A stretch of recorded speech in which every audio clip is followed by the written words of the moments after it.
people. We are live, and welcome to another edition of the the HR Pod Squad. Sorry, wrong podcast.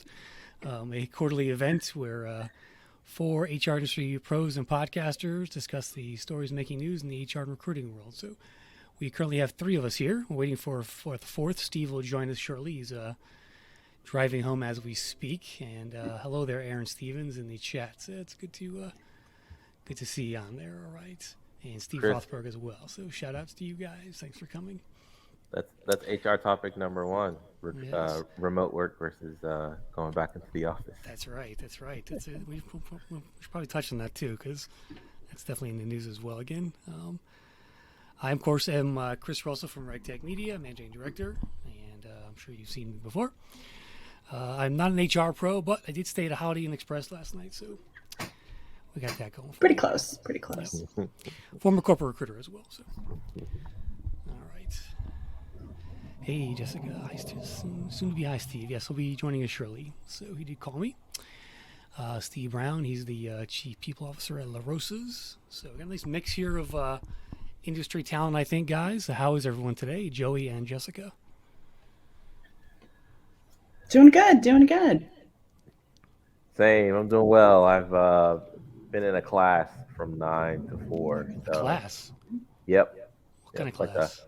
Like a business incubator thing. Oh, very cool. Are you teaching class or are you taking class? Taking class. Oh, I thought you should be teaching class. Lifelong learner. Well, there's some of that coming too. We've got some courses launching April. Very cool. Just for each of you guys, just tell us who you are and what you do, real quick. Go ahead, Jessica. Awesome. Hey, everybody. I'm Jessica Miller-Merrell. I'm the founder of Workology. We provide resources, training, information, and emotional support. I feel like these days we need it for the human resources and workplace community. So I have a podcast, newsletter, courses. We're just here to support HR, primarily digitally. HR counseling, is that a new product line from Workology?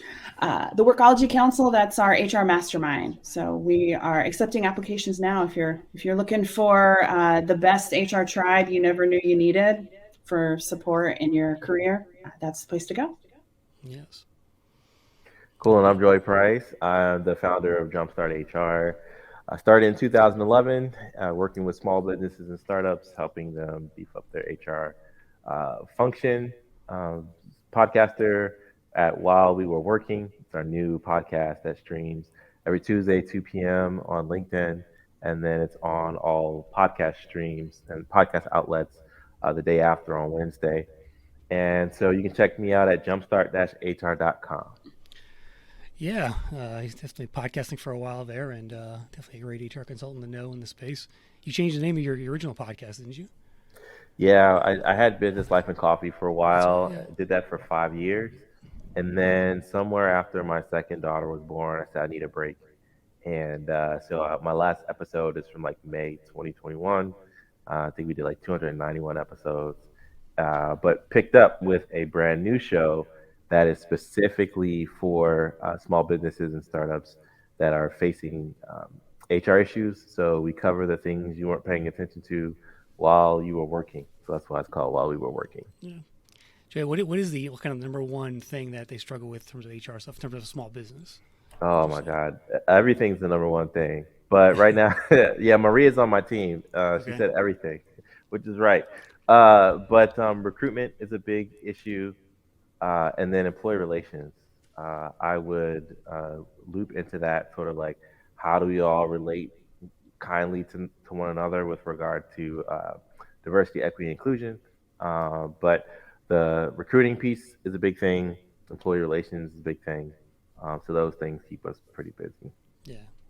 I think in today's environment, it's never been a bigger challenge for both HR people and recruiters to do their jobs. I mean, would you guys agree?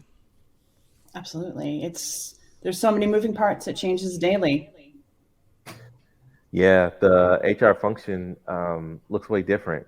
I mean, when COVID first hit, we were the health and safety officers.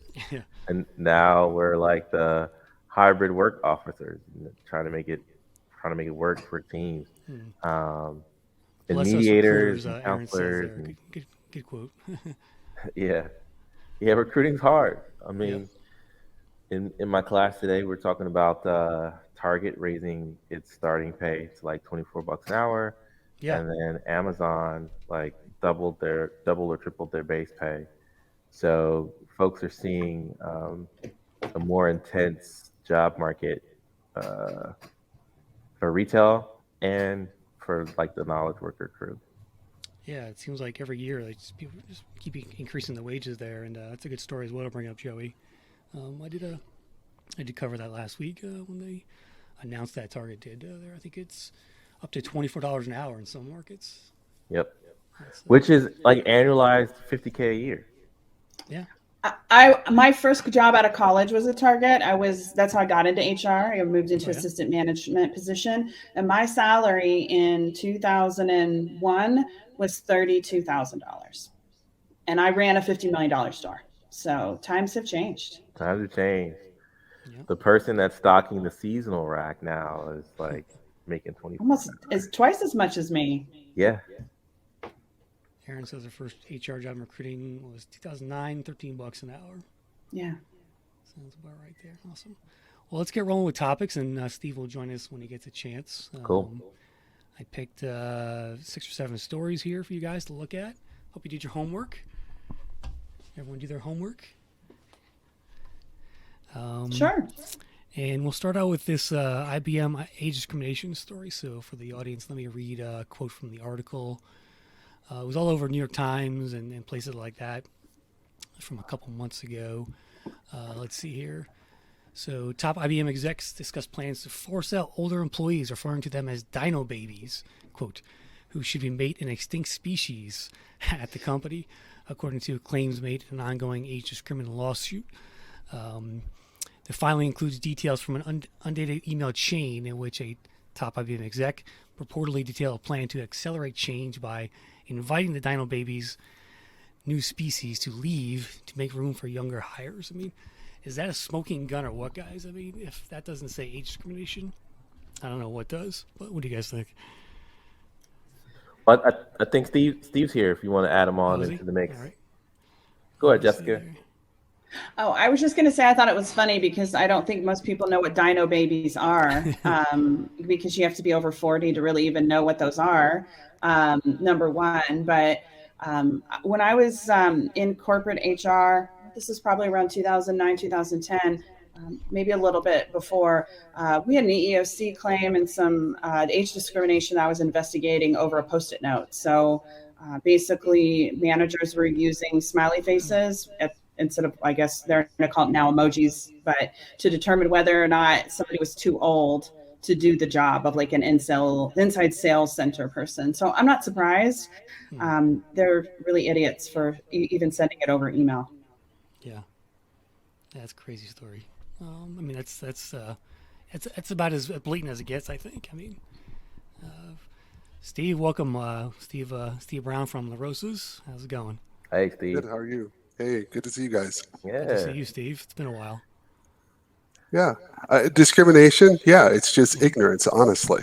Yeah, These are the conversations that are happening. Someone happened to write it down. That's the problem I have with it. Mhm. So this is an example of someone goes, oops, and we saw it. But those conversations are happening in the halls all the time. And we need to be able to see that it's there and call it out. When you start labeling people in any way, especially around age, it just drives me nuts. No room for it. Yeah. and I think it's the last big discrimination piece that no one talks about a lot. Still. Well, there's so many more people that are over 40 now. In fact, I think the majority of we're aging too, Americans yeah. are now protected in terms of being in over the over 40 crowd. So I guess maybe they'll have to amend the laws, but or all us over 40s need to quit hiring the young kids because it's not age discrimination that way. Yeah, I think if there were more good faith to show that they attempted to have training programs in place to upskill workers over 40, that may have given them a better leg to stand on with regard to the anti-discrimination that they've purported. But it's there. I mean, to Steve's point, the labeling, they restructured entire business lines, And if you don't take that next step to say, hey, we're making this change, we'd like for you to be a part of it, and here are the skills that we need you to have to be on board, um, good luck saying that's anything but discrimination, because whether it's in the court of opinion or the court of labor law or the people's court, it's going to be a hard time saying that wasn't discrimination or proving that wasn't discrimination. The people's court. That'd be awesome. That's another oldie but goodie too. Oh Oldie man, reference. we're aging ourselves here. We need to go buy some NFTs right now so that we can be under 30. I see a great new reality show, the People's HR Court. There's some HR shows that are on Netflix. I was seeing a couple the other day. Maybe not just around job. There was search, one a couple years ago. I remember watching on a plane. It's called Inhuman Resources. Yes. Kind of a cheeky, yeah. I think that one's back on Netflix. That was on Netflix. Okay, yeah, that was kind of funny. Yeah, Aaron says we want a fresh new face. That's a good quote. A lot of managers use, which is couching discrimination at times there. I had a manager once at a former company who said, "I want to hire young studs." and I said, "Are we starting a breeding farm?" And he goes, "No." I said, "Then you got to cut it out." I said, "Because if I hire this person that you're looking for, I don't need you." And I just don't think that people hear what they say. You know, it's such blind bias in what they've been used to saying, and no one's ever called them on it. I love what Joey's suggestion of having training. I would love one time just to take a big flip chart and say, if you heard these terms, how would you respond? And people will pour out and go, gee, funny, I've heard these the last 3 weeks from this department, and kind of show the mirror instead of telling them what not to do, show them what they are doing. Well, I hate to be a IBM recruiter right now. Having to defend that story, you know, it's. If I was recruiting, I would be going after everyone at IBM, like in their email boxes, sending them text messages, like come and work for me. Funny story about IBM. So about 5 years ago, I wrote a post on LinkedIn that went viral on me, and the post was about remote work. This is all before the pandemic, of course, and so I had it went viral. I had 600,000 views in 24 hours on this post. And the post was basically an article I wrote, it was a blog that quoted a bunch of stats from a company did a remote work study about how people want to work from home.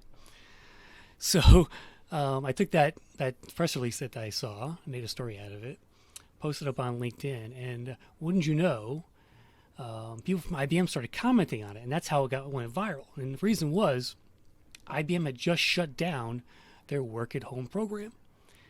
And people started bitching about IBM doing that on my post, and the whole thing went viral. I got 10,000 clicks to my blog that day. Oh my gosh. But, that's the crazy story about Chris is over here shutting the internet down. That's good. Those are the good stories. That's money in the bank right there. Yeah, they're all bitching about we can't work from home anymore, and they famously pulled back on their whole work at home program 5 years ago, whatever it was. Look at us now, right? Yeah. Mm-hmm. So I mean, I've turned down jobs, because they wouldn't let me work from home 2 days a week. I mean, it's but now everyone's living remote. So there's a question we have. Let's see here. Steve Rothberg is asking, what percentage of hiring managers who advocate for using illegal hiring methods benefited by getting their jobs through the same kinds of illegal hiring methods? All right, so I think what he's saying there is, did the old boy network, is that what you're saying, Steve? That kind of stuff? The boardroom? Aaron Stevens says, 7 years of work from home, I'm here, man. Sorry, no more going to the office unless you're offering some good food, yeah. Yeah, so there's a lot of pushback now on return to work. We can kind of segue to that maybe. But I'm curious, Steve, with your company, were you guys in the office, remote, hybrid, whatever? Give us a quick rundown. We were remote for about 3 weeks, and then we chose to go back. We don't have a policy. We never did. Our procedure or our practice is this: wherever you are, work. So I have people that work at home 100%. I have people who are hybrid. They've been hybrid or remote prior to the pandemic, similar to what you said, Chris.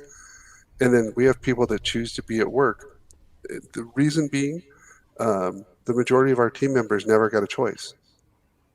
Our pizzeria people have been in place from day one. Yeah. So we wanted to do it more out of support than practice. But I understand that flexibility has to be the focus, far more than remote, not remote. I think it's a dead argument in my. Flexibility. It's the new benefit. You know. Yeah, Really all flexibility is what job seekers people. want. That's right, and how that's defined shouldn't be mandated. It should be designed. Yeah. Yeah.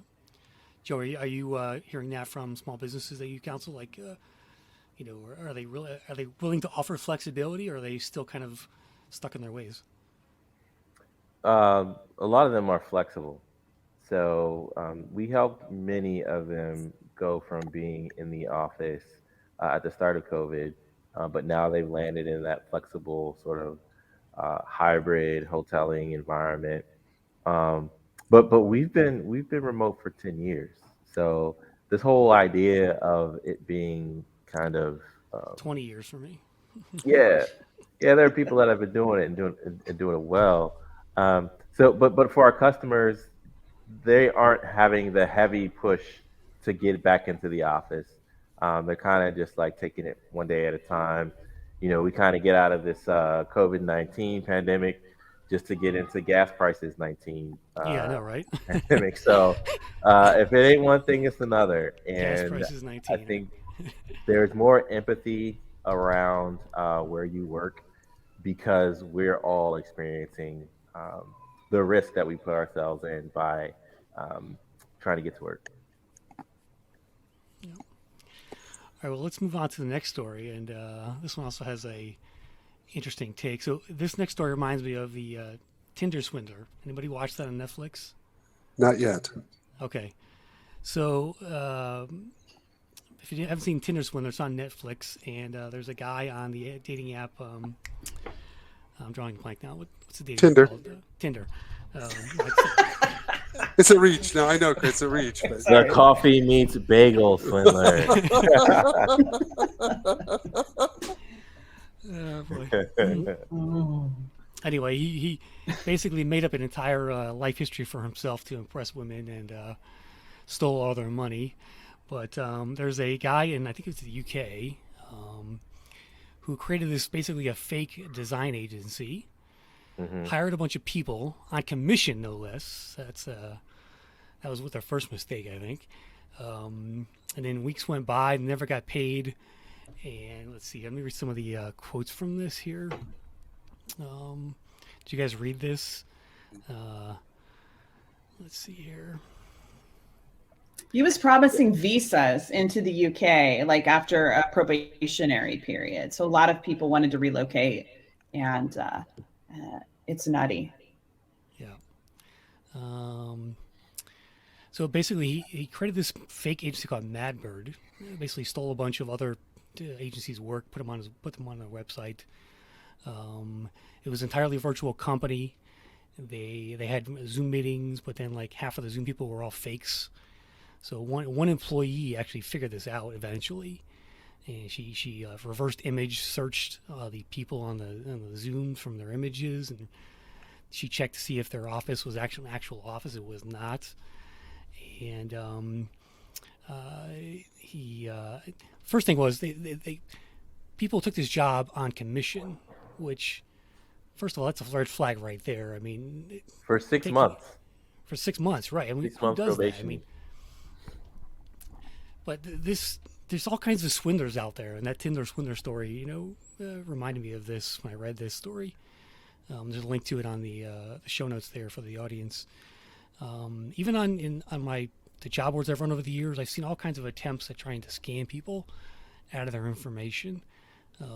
Even till today, right? I have a job board called Evil HR Jobs, which was HR Lanterns until just recently. But one thing I had to do on there was basically approve every employer because people from overseas are trying to create fake employer accounts and try and go into their resume database and contact seekers in there through a text or an email, trying to get them to click to go to their job listing, fake job listing, and try and steal their information. And it's just, there's no stopping these guys. I mean, they're just out there everywhere, and you got to be careful out there as a job seeker today. That's kind of the moral of the story here. And don't believe what you always read, because you need to prove that they actually exist and that they're real, So, but what did you guys think when you read about this story? I mean, it was just another example of people getting swindled out there. Yeah, it makes me think of like the charismatic person who can sell water to a well really can get folks in trouble if they use their powers for evil. Because there's no way that I feel like there's no way that I would be swindled by this person, but you just never know if you're in the circumstances and you're really looking for that next big break, and it seems like a big deal. So I don't know. I've never been swindled by a prospect, but you never know. Yeah, Steve, have you? What do you have any thoughts on like job spammers and just that kind of stuff? I just heard a reference on a show a while back about the Fire Festival, the concert, like, hey, come and bring me. And people spent thousands and thousands of dollars because of the promise. What I think it called out more than the swindling was how job seekers don't have a network. And they don't have someone they can talk to. They're so eager to jump to that next role that they can't call Chris or Joey or Jessica and say, hey, this role, look, what do you think? And somebody goes, do you know what 6 months of commission means? They're not anchoring it. Their job seekers aren't doing the diligence of having others in their network to balance their search. They're just seeking. And there's a lot of really good opportunities out there. But I can understand how easy it would be to swindle somebody, which is terrible. Yeah. Just got any stories on job spammers in your world? Yeah. I mean, I feel like they're everywhere. We have a podcast interview a couple of years ago with a job seeker who walked us through what happened with him in terms of getting swindled, and then what was the red flag that alerted him that this might be a problem. But a lot of them are pretty convincing, but they don't want to have video calls or meet in person. They want to just interview over text message, or Google Chat or something like that. So if people aren't willing to turn on their camera and be a real person, I feel like all of us here have pretty solid online reputation. So if you Googled any of us, you'd be able to find thousands of pages about us. I think that every job seeker should Google their hiring manager, at least after the interview, just to make sure that they're who they say they are, and don't give out your credit card number or social security number unless it's in an actual real application on an ATS. Well, you bring up a good point, Jessica, about checking people online, but some people are private on purpose, and so it can be hard to find their identity. We're borderline public figures because by choice, right? We have messages that we want to share with the world. We have businesses, we have books, authors, whatever the case may be. But it can be hard to find people. Social media profiles can be hidden. I don't know if you're a good internet searcher. I mean, I could probably find your address, your home address, any of our addresses in about 25 seconds. And I think that if I was a job seeker, I would find somebody like me who's a whiz at the internet, or I would find a way to become good at that so that I could vet these people. I mean, if I'm signing a big contract with a client, damn sure I'm going to know who they are and what they're all about, and that I have a solid contract in place to make sure I'm going to get paid. And I think job seekers need to think more that way. Chris, when you mentioned you saw it in your job board, is it more international, or is it more? Yeah, it's always international. And I have a trick where I can actually go and see. What I'll do is I'll look at the IP address they come from and look at my web stats, and I can see what country they're coming in from. And I can match it up against the page view activity of that person. So when I see the entry come in, I can go actually verify if they're coming from the U.S. or if they say where they are. Now they could spoof that, of course, but they generally don't. So it's Do you, kind of, do you they're feel pretty easy like to with spot so when they many jump in. do you feel like with so many offshore teams that and so many recruiting companies that are now in India or Asia or other places that that's going to become more difficult? Potentially, yeah. Yeah. It is more of a global hiring environment now. So And if I'm not mistaken, this company was based in the UK, right? yeah. Yeah. Yeah. Okay. Although they Yeah. had So global, I think people who work for them were all over the world. I think different countries and stuff. But, wow. Sounds like he tried to get the company off the ground. Maybe he did intend to get off the ground and sign some deals, yeah. but And the article goes on to well, he say didn't. some reporter found him and like of course he denied everything again. It's like Mhm. really, dude. And now even the Tinder swindler, like I've seen him on like some of the new shows. Yes. He's got a hot girlfriend Uh-huh. again still. Oh, where's the repercussions of all that? He got kicked off Tinder, I think. But Where are his enemies? yeah, I know. Karma. It's just I just got to believe in karma. I Yeah. hope so, man. I hope so. Mm. That guy shouldn't be allowed to date again in his life. Anyway, all right, let's move on to our next story, which is on the restaurant industry. So, Steve, this will be up your alley. So, there's a company in New York City called Dig, which operates a bunch of restaurants in the area. And they're trialing 4-day work weeks inside their restaurants, which I thought was interesting because you typically only see that in professional services jobs. But let's see here. Fast casual chain restaurant Dig is testing the idea with its hourly kitchen staff, giving them the option to work full-time hours compressed into 4 days. They started considering the concept before the pandemic. The question was really how would we make this work for their employees who are in operations in the restaurant. Let's see here. Some more details. Some employees who tried 10-hour work days found the schedule too grueling. Others embraced it. It kind of goes on to say it makes kind of sense for a restaurant because you do work long hours, right? In a restaurant, you can work the day shift, the lunch shift, and the night shift, and that kind of stuff. But Steve, what do you think about this 4-day work week inside of a restaurant? Since you I think work for a restaurant? I think it's fantastic. We have people that work one day, which is just phenomenal to think that they want to. Some people do it just to stay in the restaurant business. Yeah. The majority of our people don't have restaurants as a career. Yeah. But even with those that you're probably more majority part-time employees, is that correct? correct, but full time for us is 30 hours, and it's 30-ish right there. Past that, we have some people that work more, but a lot of the larger chains, especially management, expect 60 to 70 hours out of their managers, Yeah. and that's not sustainable. And they're losing people who are willing to take different roles, different restaurant roles. But flexibility, again, what we said earlier, the more flexible we can be, the better. There was a story out of North Dakota, manufacturing place that let a single mother, come in from 4 to 7, work, get her kids to school, stay with school, come back at work at night. And they didn't make it a policy across the whole shift. They just did it with her. And I think what it calls for, and which I wish I would see in more companies, restaurants, or anything that is a front line, practice HR individually versus collectively. Take each person into consideration. It works, but you gotta have the courage to do it. Yeah. Interesting. Any other thoughts on that one? I think Dig was able to, and we've worked in the hospitality space with some clients. We've got a firm in New York that we're working with now that's in the space. But Dig is unique in that they offered a 40-hour work week to their restaurant staff in the first place. That's not a common thing. Steve would know better than I would. So I like Yeah, it. high-end restaurants tend to have like full-time waiters a lot.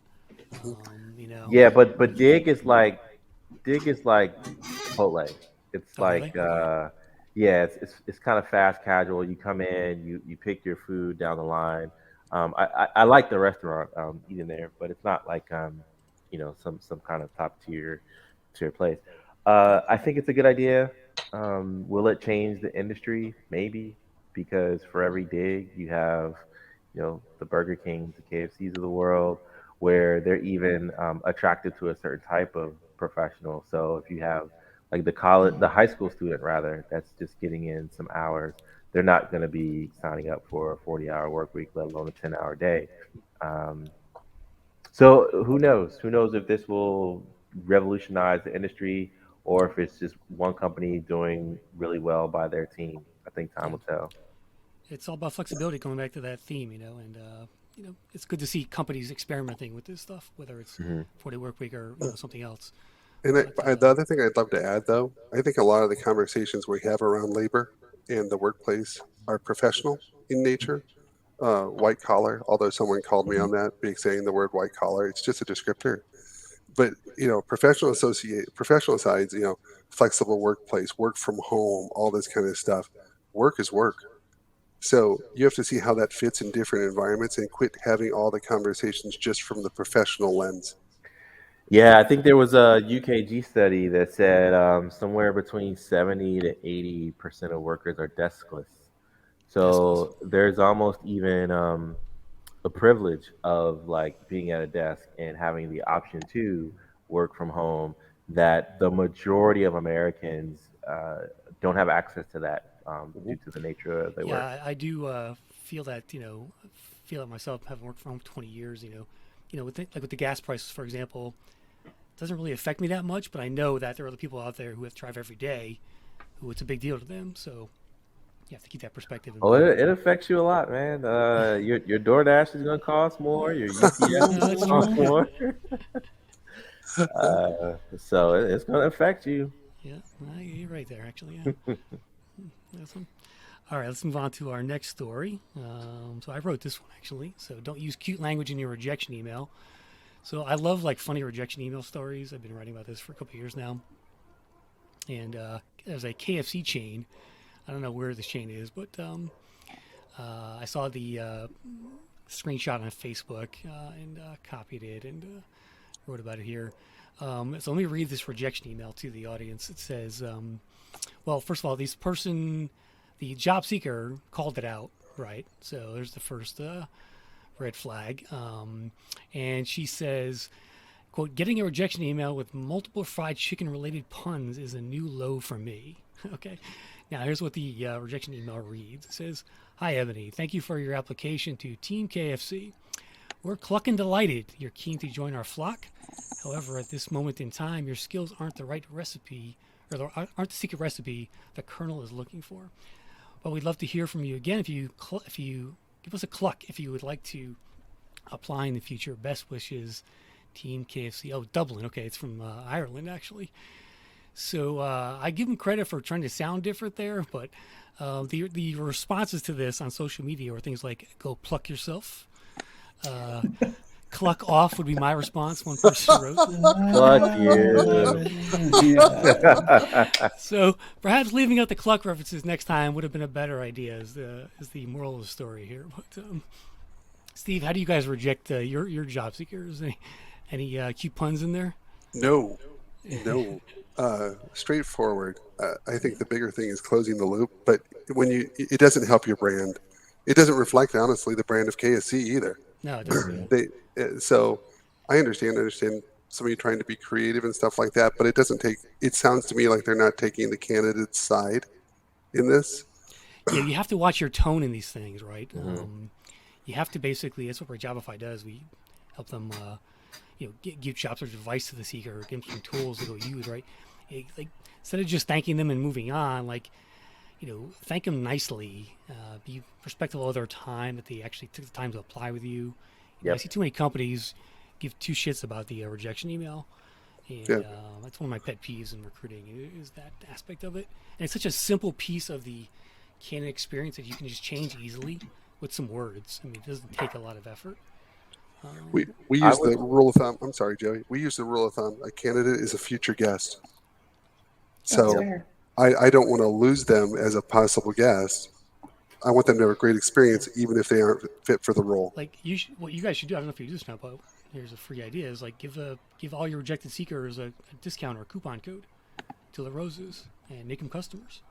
You know, there's a Absolutely. couple examples of companies who've done that in the past. It's a great way to make them into customers. Yeah, Virgin Music did that a few years ago, and they were able to show the impact to the business that recruiting had, and by taking care of the job seeker in that way. It was a nice kind of case study. Yeah, Yeah, I'm not mad at the copywriter for this. I'm mad at their boss for not, Fair and enough. honestly, for not having the empathy to put themselves in the seat of a rejected candidate and say, "Would I want to read this?" Because Right. imagine if this person's boss got a termination letter that said, you're just Cluck not you. yeah, cluck you. You're not the secret sauce anymore. Um, have a clucking day, right? You'd look Time at for it you and to like, leave the coop. yeah, Oh, it's your bad. your opportunity is hatched or whatever. Like Yeah. it doesn't work. It doesn't work. So Sorry you couldn't crack into there our are so many staff. things that you could be creative about in your candidate experience, and a rejection letter like this is not it. Yeah, it's almost making fun of the seeker at that point. At that point, like Aaron says, you're on the chat. You're ruining someone's day that day. So Yep. Yep. Yep. have a little perspective there, employers, please. All right, let's move on. Let's see here. Next on the list is let's talk about Bank of America's CEO. He had some quotes in the news. So, talking about the great resignation we've all been talking about the last 2 years. He says a lot of people left the labor market and they're not going to come back, even with a strong need for their services. He said during a virtual event hosted by Fortune, and that's just the reality we're going to be facing. We're going to be chasing that dynamic of not enough people working. I think he's right there. I think that at least in the foreseeable future, I mean, the next 2 to 3 years is going to be really challenging from a hiring perspective, the greatest in history, I think. But just get your guys' perspective on a quote like that and where we are today in hiring. So it's interesting. The article said that their attrition rate fell 50% earlier during the pandemic, but it's since rebounded to pre-COVID levels. So they were already embracing a certain exodus.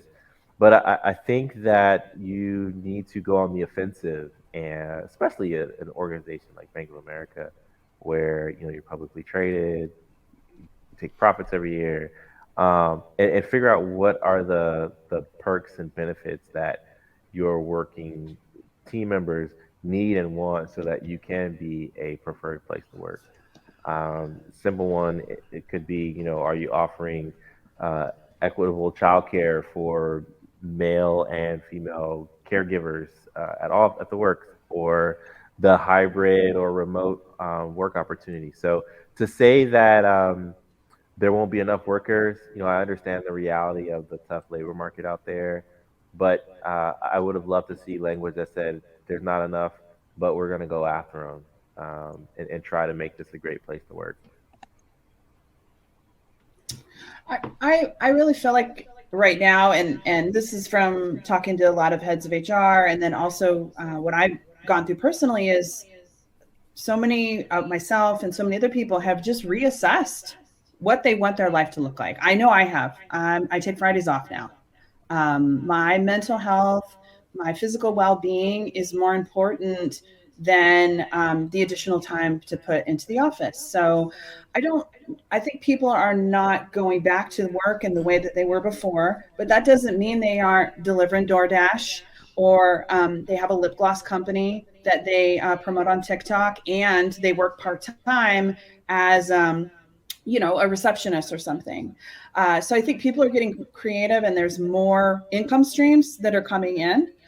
Yep. The other thing I would say is that I would like to see a company like Bank of America really double down on diversity efforts with their hiring, particularly or groups of people who are historically unemployed, and that is people with disabilities, people with criminal records. I want to see more of those kinds of things.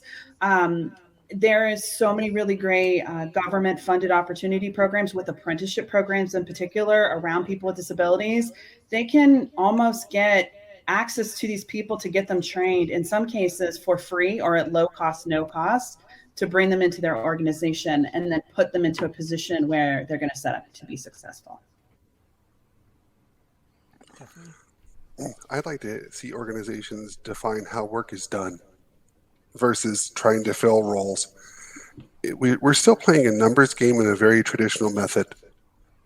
So many recs, so many holes. I had 40 people in this department. I need 40 again.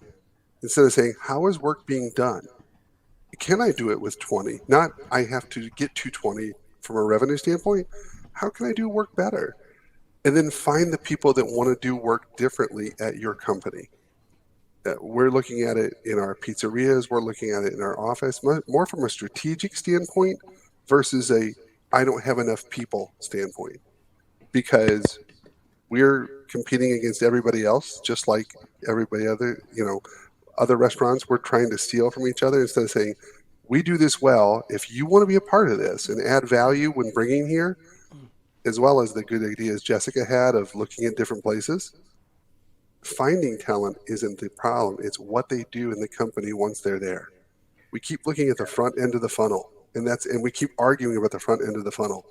It's a problem, but the middle needs to be better too. There's a meme, to your point, Steve, floating around about some like CEO that says people don't want to come to work, and then there's a response that says, "Well, are you offering remote or hybrid? No. Are you surveilling your employees? Yes." And it's like, well, then why would they want to come work for you? And so it's not that there isn't a workforce out there that wants to work. They just don't want to work under the conditions that you have set for them. And to Steve's point, once you reimagine what work needs to look like, then you'll start to get a different mix of folks that are interested in working for your company. Yeah, there's a fundamental shift happening here for every company out there, and some of them struggle with it, certainly. So, you know. And it's interesting. We think that it's so novel to. I see people in the chat saying like, I block my 4 to 5 or my 9 to 10, and as Americans, that's so novel to us. But in European countries, there are siestas, there are midday breaks, there are you go on holiday for a week or a month, not 5 days. So it's not like this whole idea of wellness in relationship to work is not doable. There's so many organizations doing that outside of our U.S. perspective. Yeah. Well, it's creeping into some of the benefits now. So the next story is about this 2 week, 2 weeks off before you start your first job. So at a tech company, 7 rooms are up in the ante, it says, with another type of bonus. As of January 1st, every new hire gets 2 weeks of paid time off before they start their first day with the company. Now, I like this idea because when I had jobs back in the day, I always wanted to take at least a few days off before I started a new job, just to kind of reset and chill out and clear my head and stuff. And I think this is a great idea. The CEO put it into place last summer, just to help with the talent crunch he was seeing out there. He was hearing a lot of people were having a hard time balancing the time they had in their lives. They were burnt out, he says, and so they put that in place to give them, show them they're committed to that their time is the most valuable thing to all of us. And so that's a really cool perk, I think, overall. But so again, it's a slow burn here. It's slowly becoming more normal, but it's going to take a while, I think. So Stephen Roffer asked, do you get 2 weeks off before you start instead of 2 weeks in the first year? They actually get unlimited PTO. They get unlimited PTO at the firm. I think it's a good idea. I have a lot of friends that they're changing jobs and great resignation, whatever is the precipice of that. And they're like, their last day is Friday and then their next day is Monday.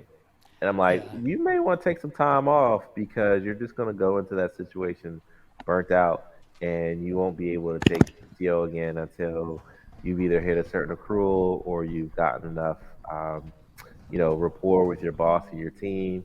So I like this idea that they're giving team members that 2 weeks at the start. I think operationally you have to have systems in place so that your team can manage the additional workload of maybe losing a former employee and then having to wait 2 weeks without them. But if you have the systems in place, go for it. Yeah, I was teasing Erin in the chat there. She's always going to Cancun. She's like, she's just moved there. Just work from You Cancun. should. I spent Yeah. 2 weeks last year in Jamaica working. I mean, I worked.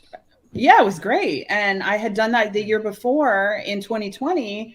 And I worked like half a day, and then I would go play in the beach. And I want my life to be more like that. One thing I wanted to say is I worry about having that gap, because if it was me as a job seeker, I'm just going to think of myself as a job seeker, I'd still be interviewing, and I'd use that 2 weeks to negotiate a higher salary and come back and say, oh, I'm sorry, I really need an extra $15,000 because I have 2 other offers. So I think I would maybe offer them like a travel voucher or something on their 90th day. Like maybe they get $2,000 to go on vacation to use for whatever purpose. So that, I mean, I don't know, if you're hiring a lot of people and you start to see that, I might reconsider. What if the expectation is health, though? We keep putting well-being on the person instead of on the organization. I want you to be healthy. I'll take that risk. And if you burn me, okay. Mm-hmm. But if I say, hey, I want you to be healthy, there are larger expectations that we could share up front of why I want you to work here. And since I want you to work here, this is what we're going to do for you. Now, if you say, and I would be upfront, to your point, Jessica, hey, if you're going to shop us, then I don't need you here. Yeah. And you go, well, no. People are finally owning their careers where they should have owned their careers years ago. We didn't have that choice. It was work or don't. Now it's I choose to manage my career, and if I can be enticing and say we believe in people's health and this is how we do it, it's just how you frame it. I just also feel like employers, I mean, I think 2 weeks, believe me, I like my time off, but like maybe the expectation shouldn't be, hey, that you work 60 hours a week in retail or whatever it is. Like 2 weeks, I think, is a good, attractive way to get in the news, get some positive PR, get some more applications, maybe close some people, but it's not a long-term solution for everyone who's overworked. True. Yeah, that's true, Erin. Erin says that telling people and your boss and your company that mental health is important and that maybe you're struggling, that takes a lot of emotional intelligence. And that's why I said to my team on Monday, I was like, I am having some trouble this week. I have a lot of anxiety. I don't know exactly where it's coming from, other than I'm planning to go on vacation. So I'm trying to do all the things. It's kind of like cleaning your house before the house cleaner comes. I've got to do all the things to get ready to go on vacation, and I'll let my people know. But as the CEO, I feel like it's important for me to be open to them, to tell them, hey, I might be working less this week, or I have some things going on that you need to know about, because I also want them to feel comfortable to talk to me if they need to take some time off or something's coming up for them.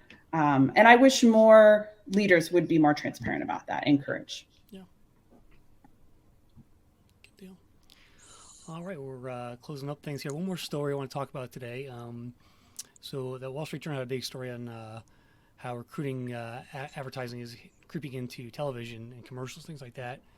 I've seen an increase, just in this, generally speaking, of more like just job-related TV ads on the television. But in this article, it also talked about Dunkin' was using a TikTok influencer to promote their listings. It says in a TikTok video that was labeled as paid programming, Miss D'Amelio, who has about 130 million followers on the platform, which is incredibly huge, interviewed a Dunkin' employee about his career at the restaurant.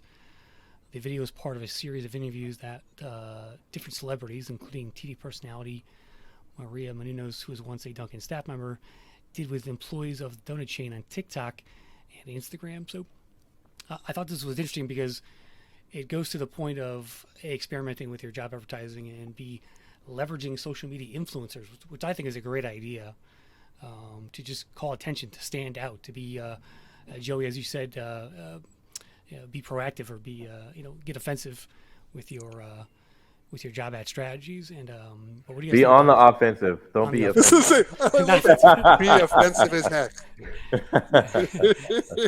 I love that you said heck, Steve. HR. So, Steve, would you ever use a TikTok influencer to peddle, talk about Larosa's job openings? I would. And this is why. Quick, real story. We didn't market for the people side of our business until last year. We've been in business for 67 years. Our marketing efforts have been primarily in product and sales, which most people do. But we're trying to say the way we differentiate is our culture. So we came up with make pizza, make friends. And so we did it on TikTok, went crazy. And it reached the people that we're hiring. Like Joey said, first job, college, high school. We get a lot of people that come from that area. But we have to reach people where they are. And it's a great way to see the mindset. We use influencers to help advertise our products too. So it's not just the wave of the future. It's how do you reach people? Mm-hmm. And that's the channel that's popular right now. It'd be remiss not to do it. Yeah, TikTok had an experiment last year where they did their resume thing. I don't know if you guys saw that or not. It didn't work for a lot of people. Well, it seemed like Chipotle liked it, and that was one of the employers that used it. And to me, I always thought it was a good sourcing tool, right? If you get people to throw TikTok up and say they want to work for you, why wouldn't you look at that? Especially in today's environment where you don't have a lot of workers. That was the gist of it. But it was an experiment. They tried it for like 30 days, and I haven't seen it come back since. But I thought it was interesting, at least as far as an experiment goes. The interesting thing about advertising on social media is that you can pinpoint exactly who you want to see the ad. So you can be more discriminate or I guess conservative as far as your spend. So you're not like blasting it on TV.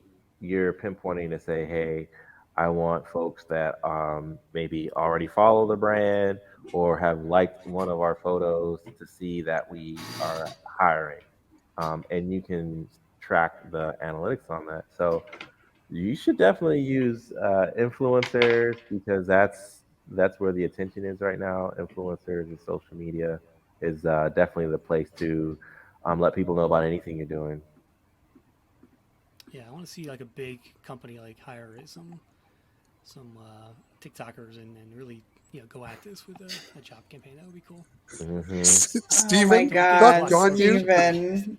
I love it. He says, don't get clucked. Work for Chipotle instead. Hired.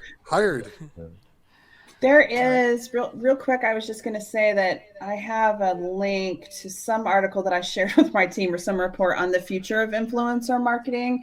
So they didn't specifically mention HR or jobs, but I just feel like they're going to follow suit with what's happening in the regular kind of marketing category. So it makes sense for them to move into that as employer branding expands into organizations more and more.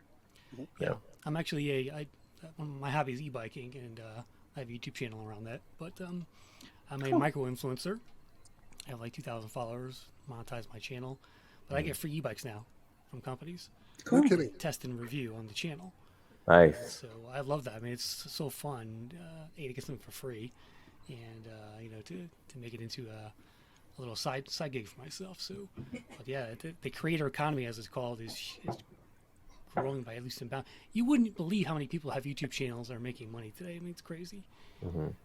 And about the weirdest things, my daughter has one about the Michelsons, about the Vampire Diaries, and she's got more subscribers than me. Yeah. She's coming up on 10,000. Yeah, I just sent my dad a YouTube of a Tesla drag racing a Lamborghini. I saw that.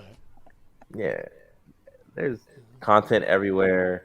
People are watching it. That's the crazy thing. And so, YouTube is still like the number 2 search engine. Yeah. TikTok and then YouTube right now. Yeah. I spend at least So 2 nights a week just watching YouTube, like the whole night, for different stuff.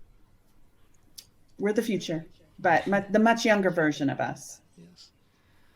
All right, guys. Well, let's wrap this up. We're was it 4:56? I think we've covered all the topics here, and I want to thank you guys for joining us today on HR Pod Squad, and appreciate you guys.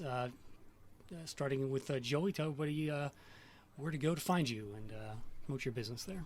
cool. Yeah. So if you want to learn more about our company, we provide HR outsourcing for small businesses and startups over at jumpstart-hr.com.